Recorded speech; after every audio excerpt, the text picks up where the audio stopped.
चिराग तलेंधर, आप देख रहे हैं न्यूज़ 18 इंडिया और मैं हूं आपके साथ गायत्री शर्मा। और बिहार की सियासत से जुड़ी इस वक्त की बहुत बड़ी खबर आ रही है।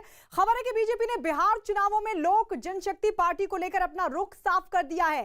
बीजेपी ने चिराग पासवान पर निशाना साधते हुए कहा कि चिराग एनडीए गठबंधन में भ्रम की स्थिति पैदा करना चाहते हैं। इतना ही नहीं, बीजेपी ने लोक जनशक्ति पार्टी को वोट कटवा भी करार दिया है। बीजेपी के इस रुख के बाद चिराग पासवान के दावों को लगा है बड़ा झटका।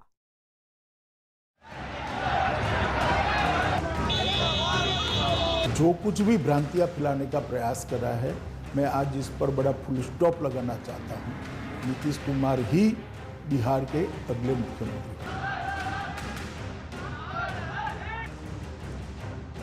मुझे प्रधानमंत्री जी की तस्वीर का इस्तेमाल करने की जरूरत ही नहीं है। मैं उनका हनुमान हूं, मेरे दिल में उनकी तस्वीर बसती है। किसी दिन होगा तो छाती चीर के भी दिखा दूंगा। उन्होंने अपना अलग रास्ता चुना है। अब वो केवल एक वोट कटवाने की वाली पार्टी बन के रह गए हैं। बिहार चुनावों पर सुपर एक्सक्लूसिव खबर।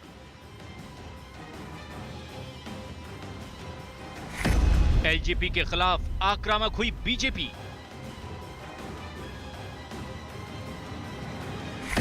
बीजेपी ने एलजेपी को बताया वोट कटवा पार्टी।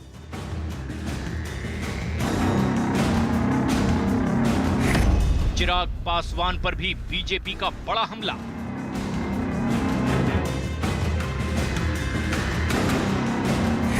एनडीए को भ्रम में डालना चाहते हैं चिराग।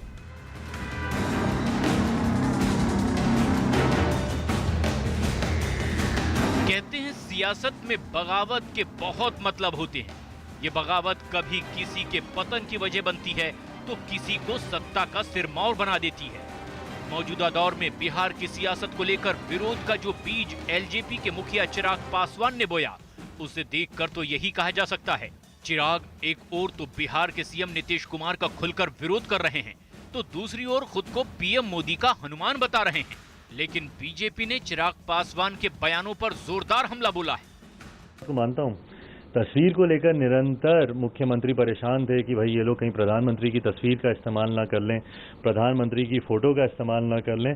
कहाँ पे कर रहा हूँ मैं? कौन सा मेरा प्रत्याशी इस्तेमाल कर रहा है? आप कोई मुझे ऐसा बैनर, होर्डिंग, पोस्टर, मेरी प्रचार सामग्री, मेरा मैनिफेस्टो अभी कल परसों मैं रिलीज कर रहा हूँ, कहीं पे दिखा दीजिए जहाँ पे मैंने तस्वीर का इस्तेमाल किया हो। और मुझे प्रधानमंत्री जी की तस्वीर का इस्तेमाल करने की जरूरत ही नहीं है। मैं उनका हनुमान हूं, मेरे दिल में उनकी तस्वीर बसती है। किसी दिन होगा तो छाती चीर के भी दिखा दूंगा कि मेरे दिल में मेरे प्रधानमंत्री बसते हैं। बट हाँ, इस तरह के भ्रम फैलाने की कोशिश सफल नहीं होगी और इन प्रयासों की हम निंदा भी करते हैं, क्योंकि जब उन्होंने अपना अलग रास्ता चुना है, अब वो केवल एक वोट कटवाने की वाली पार्टी बन के रह गए हैं। तब हमारे नेताओं का नाम लेकर एक भ्रम फैलाने की कोशिश करना सफल नहीं होगी।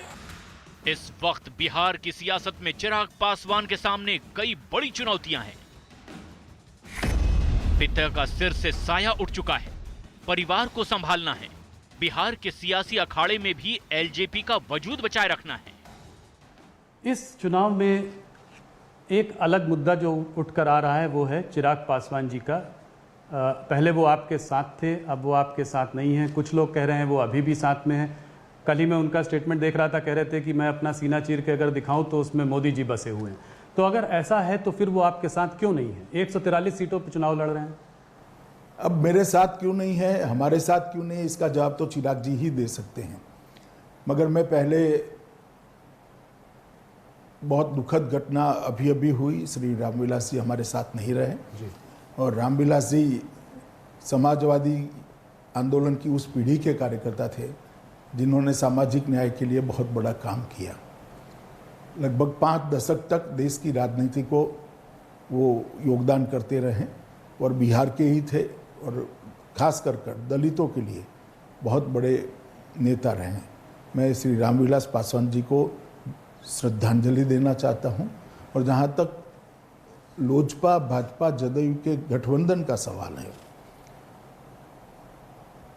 भाजपा की ओर से, जदयू की ओर से लोजपा को उचित जो बनती थी वो सीटों को कई बार ऑफर किया गया, कई बार नेगोशिएशन भी किया गया। अभी अभी मैंने अखबार में पढ़ा कि मैंने नहीं कहा, उन्होंने नहीं कहा, ये भी सच नहीं है। मेरी भी चिराग भाई के साथ कई बार बात हुई कि इतनी सीट बनती है, इतनी सीटों पर आप मान जाइए और अगर कुछ है तो नेगोशिएशन के लिए आइए। दरअसल बिहार की सियासत में रामविलास पासवान के बारे में ये कहा जाता था कि सरकार किसी की भी हो, पासवान को पहले से ही बहुमत का अंदाजा हो जाता था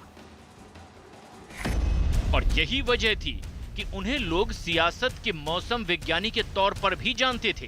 पासवान अकेले ऐसे नेता थे जिन्होंने 6 अलग अलग प्रधानमंत्रियों के साथ काम किया। पासवान तीसरे मोर्चे की सरकार में भी मंत्री रहे, कांग्रेस की अगुवाई वाली यूपीए सरकार में भी और बीजेपी की अगुवाई वाली एनडीए सरकार में भी मंत्री रहे। राजनीति में 50 वर्षों का अनुभव रखने वाले रामविलास पासवान 1977 के लोकसभा चुनाव में सबसे ज्यादा वोटों से जीत दर्ज कर Guinness book of world record में अपना नाम दर्ज करवा चुके थे। अपने पूरे सियासी सफर में रामविलास पासवान 9 बार लोकसभा के सदस्य भी रहे। लेकिन चिराग पासवान के पास उसी अनुभव की कमी है और यही वजह है कि बिहार की सियासी जंग में अकेले उतरने वाले चिराग पासवान सीएम नीतीश कुमार की बजाय पीएम मोदी की छवि को पार्टी का आधार बना रहे हैं। फिर भले ही एलजेपी को पीएम मोदी के पोस्टर लगाने की इजाजत ना मिली हो, लेकिन चिराग ने पीएम मोदी के मंत्र को गांठ बांध लिया है और अब उसी के सहारे एलजेपी की नाव को वो खेना चाहते हैं। मेरा जो सम्मान है, मेरा जो विश्वास है प्रधानमंत्री पर, वो वैसे ही रहेगा। किसी के, भारतीय जनता पार्टी के किसी नेता के कुछ कहने से मैं तो यहाँ तक स्वतंत्रता देता हूँ कि प्रधानमंत्री जी की रैली जब होगी तो प्रधानमंत्री के भाषण में भी मेरे खिलाफ अगर उनको जो 2-4 लाइनें अगर उनको ऐड करवानी है ज़रूर ऐड करवाएं। अगर ये मेरे मुख्यमंत्री को खुशी देती है ज़रूर ऐड करवाएं। प्रधानमंत्री से भी मेरे खिलाफ अगर उनको बुलवाना है ज़रूर बुलवाएं। पर मैं पुनः दोहराऊंगा कि मैं संकल्पित हूँ कि 10 नवंबर को भाजपा का ही मैं मुख्यमंत्री बनाऊंगा और भाजपा लोजपा के नेतृत्व में ही बिहार में सरकार हो। चिराग पासवान स्वर्गीय रामविलास पासवान के कुनबे के इकलौते चिराग हैं। राजनीति में आने से पहले उनका जीवन 4 पड़ावों से होकर गुजर चुका है। चिराग ने कंप्यूटर साइंस की पढ़ाई की। फैशन डिजाइनर के तौर पर भी चिराग हाथ आजमा चुके हैं। चिराग ने मॉडलिंग भी की है। उसी दौरान उन्हें फिल्म मिले न मिले हम में काम करने का मौका भी मिला। लेकिन चिराग पासवान को जब फिल्मों में सफलता नहीं मिली तो उन्होंने सियासी अखाड़े का रुख किया।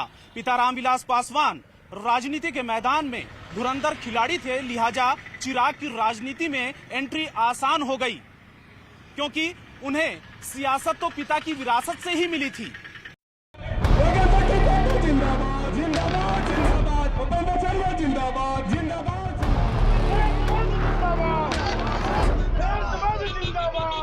इसी विरासत और साल 2014 में पीएम मोदी की अगुवाई में लड़े गए चुनाव में चिराग ने बिहार की जमुई लोकसभा सीट से जीत हासिल की।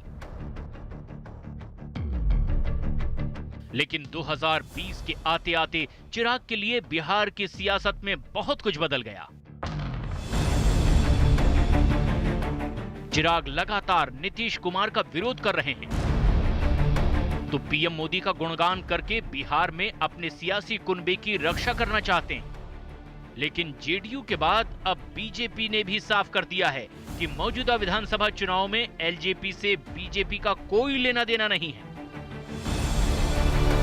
इतना ही नहीं, केंद्रीय मंत्री प्रकाश जावड़ेकर ने तो एलजेपी को वोट कटवा पार्टी तक करार दे दिया है। साथ ही उन्होंने चिराग पासवान पर एनडीए गठबंधन में भ्रम फैलाने का आरोप भी लगा डाला। भ्रम फैलाने की कोशिश सफल नहीं होगी और इन प्रयासों की हम निंदा भी करते हैं, क्योंकि जब उन्होंने अपना अलग रास्ता चुना है, अब वो केवल एक वोट कटवाने की वाली पार्टी बन के रह गए हैं, तब हमारे नेताओं का नाम लेकर एक भ्रम फैलाने की कोशिश करना सफल नहीं होगी। दरअसल बिहार विधानसभा चुनाव में चिराग ने जिस सियासी रणनीति को अपनाया उसका जेडीयू पहले ही विरोध कर चुकी है। लेकिन चिराग को लेकर बीजेपी का मौन इसीलिए मुखर हो उठा क्योंकि चिराग के कई बयानों ने एनडीए गठबंधन के लिए उलझने पैदा कर दी। सबसे पहले चिराग ने महागठबंधन से सीएम पद के उम्मीदवार तेजस्वी यादव को युवा नेता बताते हुए उन्हें बधाई दी। तेजस्वी ने जब नीतीश को चुनाव लड़ने की चुनौती दी तो चिराग ने भी सीएम को तुरंत ऐसी ही चुनौती दे दी। चिराग ने कहा कि वो बीजेपी के साथ हैं, लेकिन जेडीयू का साथ उन्हें गवारा नहीं। इसके अलावा चिराग ने प्रचार अभियान के शुरुआत में पीएम मोदी के पोस्टर का सहारा लिया। चिराग पासवान लगातार ये कहते आ रहे हैं कि बिहार में नेतृत्व परिवर्तन की जरूरत है। इतना ही नहीं, एलजेपी ने दूसरे चरण के चुनाव में बीजेपी के खिलाफ अपने उम्मीदवार खड़े करके ये भ्रम भी तोड़ दिया कि वो केवल जेडीयू के ही खिलाफ हैं। जबकि पहले चरण में बीजेपी के किसी भी उम्मीदवार के खिलाफ प्रत्याशी न उतारने वाली एलजेपी ने दूसरे चरण में 4 सीटों पर बीजेपी के खिलाफ अपने उम्मीदवारों को उतार दिया है। और यही वजह है कि जेडीयू की तरह अब बीजेपी ने भी चिराग पासवान को लेकर अपना स्टैंड क्लियर कर दिया है। राजनीतिक पंडितों का भी मानना है कि चिराग के इसी एक्शन ने बीजेपी को एलजेपी के खिलाफ रिएक्शन का मौका दे दिया है। नीतीश कुमार को चलिए आपने हरा दिया, आपका प्रोग्राम था, तो मोदी जी की पार्टी के लोगों को भी तो आप हराने जा रहे हैं, तो कहां से उनके दिल में आप रहते हैं? ये शुद्ध रूप से एक बयान ऐसा है जो कि जनता को कंफ्यूज करने के लिए है कि साहब मोदी जी, क्योंकि मोदी जी लोकप्रिय हैं, इसमें दो राय नहीं है, तो मोदी जी की लोकप्रियता को भुनाने की कोशिश कर रहे हैं। और इसको अब बीजेपी ने साफ साफ मना कर दिया है, प्रेस कॉन्फ्रेंस करके कह दिया कि नहीं, हमारे साथ नहीं है। बिहार में 3 चरणों में चुनाव होना है। पहले चरण का मतदान 28 अक्टूबर को है, दूसरे चरण का मतदान 3 नवंबर को है और तीसरे चरण का मतदान 7 नवंबर को होना है। जबकि बिहार विधानसभा चुनाव में नतीजों का ऐलान 10 नवंबर को किया जाएगा। बिहार विधानसभा चुनाव में एलजेपी अकेले चुनाव मैदान में है और एनडीए की रैलियों में प्रधानमंत्री नरेंद्र मोदी और मुख्यमंत्री नीतीश कुमार एक साथ नजर आएंगे। प्रधानमंत्री कुल 4 दिन बिहार विधानसभा चुनाव में देंगे और कुल 12 रैलियों को संबोधित करेंगे। इन रैलियों में सीएम की मौजूदगी से एलजेपी के खिलाफ एक बड़ा संदेश जाएगा। दरअसल बिहार के 34 जिलों में विधानसभा की 243 सीटें हैं। 2015 में हुए विधानसभा चुनाव में आरजेडी ने सबसे ज्यादा 80 सीटों पर जीत हासिल की थी। उसके बाद जेडीयू को इन चुनावों में 71 सीटें हासिल हुई। बीजेपी को इन चुनावों में 53 सीटें मिली थी, कांग्रेस को 27 सीटें और एलजेपी को 2 सीटें ही हासिल हुई थी। सीपीआई को 3, मांझी की हम को 1 और 4 सीटें निर्दलीय उम्मीदवारों को मिली थी। ये वो दौर था जब जेडीयू, आरजेडी और कांग्रेस महागठबंधन के रूप में एनडीए के खिलाफ चुनाव लड़े थे। चुनाव के परिणाम महागठबंधन के पक्ष में गए तो नीतीश कुमार को एक बार फिर सीएम बनाया गया। लेकिन 2 साल बाद ही साल 2017 में नीतीश लालू प्रसाद यादव की आरजेडी से अलग हो गए। लेकिन 2 साल बाद ही साल 2017 में नीतीश ने जेडीयू का साथ आरजेडी से अलग कर लिया और बीजेपी के साथ जुड़कर सरकार बना ली। बहुत दिनों से इस बात में हम लोगों ने, मैंने आपसे पहले भी ये इंटरव्यू में पूछा है, इस बात की चर्चा भी रही है, आपके कैडर्स की डिमांड भी रही है, लोग ये जानना भी चाहते रहे हैं कि भारतीय जनता पार्टी बिहार में चुनाव अकेले क्यों नहीं लड़ती है। देखिए, जहां तक अकेले लड़ने का सवाल है, पार्टी के संगठन का विस्तार कितना हुआ है, विस्तार कर कर नीचे तक पैंट कितनी बनी है, और नीतीश कुमार जी जब से एनडीए बना तब से हमारे साथी हैं। पहले समता पार्टी हुआ करती थी, जौहर साहब नेतृत्व करते थे, शरद यादव जी करते थे, बाद में नीतीश कुमार जी के हाथ में नेतृत्व आया, तो तब से हमारे पुराने साथी हैं और तोड़ने का कोई कारण नहीं है। एक बार बीच में थोड़ी गड़बड़ हुई थी, टूटा था, मगर अच्छा ही हुआ, फिर से आज वो एनडीए में है। तो सिर्फ विस्तार के लिए अकेला लड़ना वो ठीक नहीं है, गठबंधन का एक धर्म होता है, तो हमने धर्म को निभाया है। लेकिन इस बार बिहार के सियासी समीकरण बदले हुए हैं। चिराग पासवान की अगुवाई वाली लोक जनशक्ति पार्टी एनडीए गठबंधन से अलग होकर चुनाव लड़ रही है, जबकि आरजेडी, कांग्रेस और मार्क्सवादी लेनिनवादी कम्युनिस्ट पार्टी महागठबंधन के रूप में चुनाव लड़ रहे हैं। जिक्र करें तो जेडीयू 69, बीजेपी 54, एलजेपी 2, मांझी की हम 1 और निर्दलीय 4, कुल मिलाकर एनडीए की 130 सीटें हैं। जबकि महागठबंधन की बात करें तो आरजेडी के पास 80, कांग्रेस 25, कम्युनिस्ट पार्टी माले की 3 और निर्दलीय 1 होने के बाद कुल 109 सीटें हैं। एलजीपी के अलग होने से तो बहुत ज्यादा नुकसान होने की बात नहीं है, क्योंकि वो अपनी, आपने देखा कि वो अपनी ही सीट में उनकी क्या हैसियत थी, लेकिन उटकटवा तो निश्चित रूप से साबित हो, क्योंकि वो जो उनके वोट हैं वो अब तक ट्रेडिशनली एनडीए को मिलते रहे, नरेंद्र मोदी को मिलते रहे हैं, और उस सब के बाद इनका जो ये मामला है, ये इस तरह से करके निश्चित रूप से वोट काटने की कोशिश ये कर रहे हैं। बिहार के सियासी समर में कभी रामविलास पासवान का ऐसा कद हुआ करता था कि सत्ता किसी की भी हो, उन्हें जरूर जगह मिलती थी। हर पार्टी के साथ उनके बेहतर रिश्ते थे, लेकिन जिस तरह की सियासत चिराग पासवान कर रहे हैं उसे बीजेपी भी भांप चुकी है, और यही वजह है कि बीजेपी चिराग पर हमलावर होने का कोई मौका अब नहीं छोड़ रही है।